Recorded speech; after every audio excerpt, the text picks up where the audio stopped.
Unemployment का मसला है, इससे कोई इनकार नहीं कर सकता।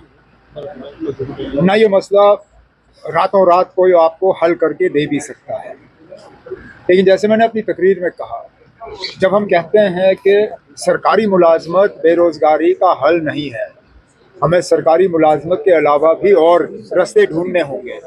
उन रास्तों में मिशन युवा जो है उसकी अपनी एक अहमियत है, क्योंकि इसमें फंडिंग के साथ साथ बिजनेस चालू करने के लिए जो डीपीआर बनाना होता है उसमें मदद, और बिजनेस चालू करने के बाद जो मार्केटिंग वगैरह में आपको मदद की ज़रूरत होती है, वो सारा कुछ मिल जाता है। इस स्कीम को भी 1 साल भी पूरा नहीं हुआ है, जून के महीने में 1 साल पूरा होगा। इन 9 महीनों में 1000 करोड़ लोगों पे बांटना और इतने सारे स्कीम्स जो हैं उनको मंजूरी देना, ये अपने आप में एक बहुत बड़ी बात है, जिसमें गवर्नमेंट के साथ जे.एन.के बैंक का अगर हाथ नहीं होता ये मुमकिन नहीं होता। तो जे.एन.के बैंक और गवर्नमेंट का एक बहुत ही करीबी जो इसमें तालमेल रहा है, कि उस चीज़ का नतीजा आगे इसको और स्ट्रेंथन करेंगे। ये हमारे बीजेपी के साथी यहाँ पे हैं, ये दूसरी रियासतों में जाके प्रचार कर रहे हैं, हम तो यहीं बैठे हुए हैं। लेकिन अब तो ये क्या होगा, आप देखते हैं। गठबंधन इस बार जीतेगा जो आपका अलायंसेस तो सब जगह हैं। अगर आप असम में देखें तो बीजेपी का है, असम गण परिषद के साथ, लेफ्ट का है कांग्रेस के खिलाफ, केरला में, तमिलनाडु में अलायंसेस का ही है, BJP with AIADMK, DMK with Congress.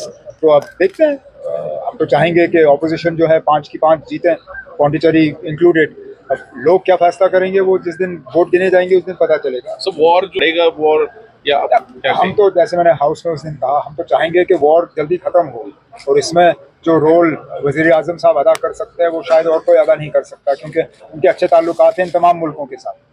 अब अगर ट्रंप साहब इतनी बेवकूफ़ी करें, ये जानते हुए भी कि ईरान पे सालों साल किसी ने राज नहीं किया है, इतना आसान नहीं होगा।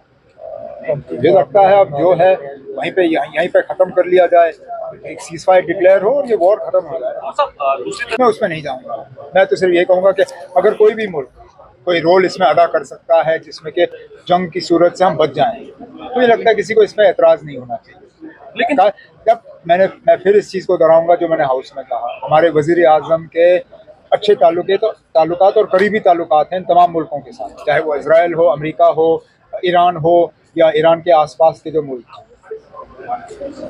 वही रिश्तों का इस्तेमाल करके अगर हम भी एक पेशरफ इसमें कर सके तो अच्छी बात होगी। लेकिन Pakistan is supporting the organisation. सब आप इन दोनों चीज़ों को अलग देख लीजिए। आप हिंदुस्तान और पाकिस्तान के रिश्ते अलग हैं।